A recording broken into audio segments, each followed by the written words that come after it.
Hello বন্ধুরা, কেমন আছো? আজকে আমরা নতুন একদম ফ্রেশ একটা এনিমে এক্সপ্লেন করব, যেটির নাম হলো ডার্ক মুন। বন্ধুরা, এর আগে আমি দি অ্যাপোথেকেরি ডায়েরিজ সম্পূর্ণ এক্সপ্লেন করেছি এবং এর একটি আলাদা প্লেলিস্টও বানিয়ে রেখেছি। অবশ্যই দি অ্যাপোথেকেরি ডায়েরিজের প্লেলিস্টে গিয়ে দেখে নিবে। তাহলে শুরু করা যাক। এই নতুন এনিমেটার ফার্স্ট এপিসোডটির নাম হলো দি ট্রান্সফার স্টুডেন্ট। এই এপিসোডটি শুরু হয় মূলত রিভারফিল্ড নামক এক শহরের বিখ্যাত ভেসেলিস একাডেমি নামক এক প্রতিষ্ঠানকে কেন্দ্র করে। এটি এমন একটি স্কুল যেখানে সাধারণ মানুষ এবং কিছু বিশেষ ক্ষমতাধর ব্যক্তিরা পড়াশোনা করে। তবে এই স্কুলের সবচেয়ে বড় রহস্য হলো 7জন অত্যন্ত সুদর্শন এবং মেধাবী ছাত্র, যারা মূলত ছদ্মবেশে থাকা ভ্যাম্পায়ার।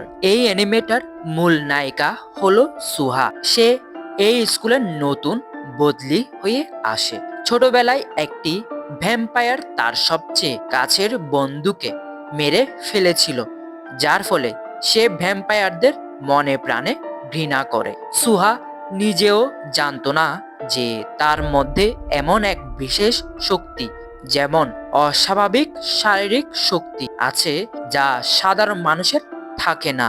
ওই স্কুলটিতে আসার পর সুহার সাথে পরিচয় হয় ওই 7জন রহস্যময় ভাইয়ের, যারা এনহাইপেন সদস্যদের উপর ভিত্তি করে তৈরি।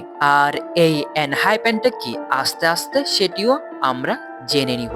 যাই হোক, সুহার সাথে স্কুলে আসার পর ওই 7জন রহস্যময় ভাইদের মধ্যে প্রথম ভাইয়ের সাথে পরিচিত হয়, যার নাম হেলি। সে শান্ত এবং গম্ভীর স্বভাবের, যে সুহার প্রতি প্রথম থেকেই এক টান অনুভব করছিল।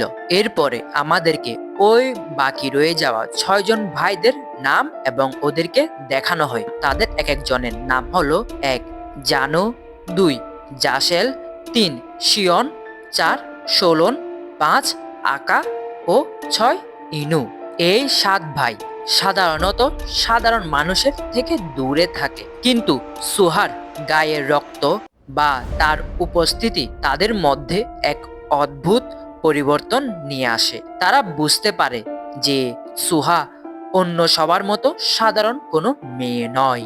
এরপরে সুহা ওই 5জন ভাইয়ের সাথে মিলে স্কুলটিকে পরিদর্শন করে। তখন সুহা এবং ওই 5জন ভাই মিলে প্লেগ্রাউন্ডে যায়। ওই প্লেগ্রাউন্ডে যাওয়ার পর যখন সুহার দিকে একটি বল আসছিল, তখন ওই 5জন মিলে সুহাকে রক্ষা করে এবং সেখানে থাকা এক ভাইয়ের ঘুষিতে ওই বলটি ফেটে যায়। তখন সেটি দেখে সুহা অবাক হয়ে যায়।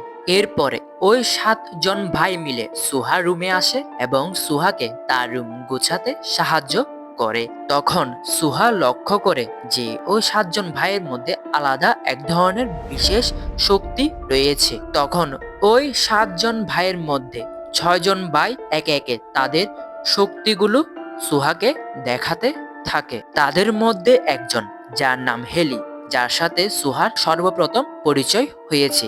ওই হেলি নামক ছেলেটির শক্তি হলো যে সে সহজে টেলিপ্যাথিক যোগাযোগ করতে পারে। বন্ধুরা, এই অ্যানিমেটার সবচেয়ে বড় চমক কি হলো জানো?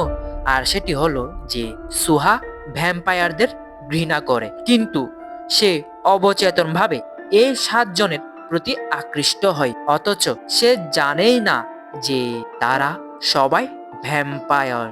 পর্বের শেষের দিকে আমাদেরকে একটি ইঙ্গিত দেওয়া হয়, আর সেটি হলো যে সুহার রক্ত কোনো সাধারণ রক্ত নয়, বরং এটি দি ব্লাড অল্টার বা রক্তবেদীর সাথে সম্পর্কিত, যা এই 7 ভাইয়ের দীর্ঘদিনের অপেক্ষার অবসান ঘটাতে পারে। এই পর্বটির মূল আকর্ষণগুলো ছিল যে সুহার ভ্যাম্পায়ার ঘৃণা এবং ছেলেদের সাথে তার অদ্ভুত বন্ধুত্ব, 2 7 ভাইয়ের মানুষের ভিড়ে নিজেদের আসল রূপ লুকিয়ে রাখার লড়াই, 3 সুহার বিশেষ ক্ষমতা কেন তাকে এই স্কুলের দিকে টেনে আনলো তা।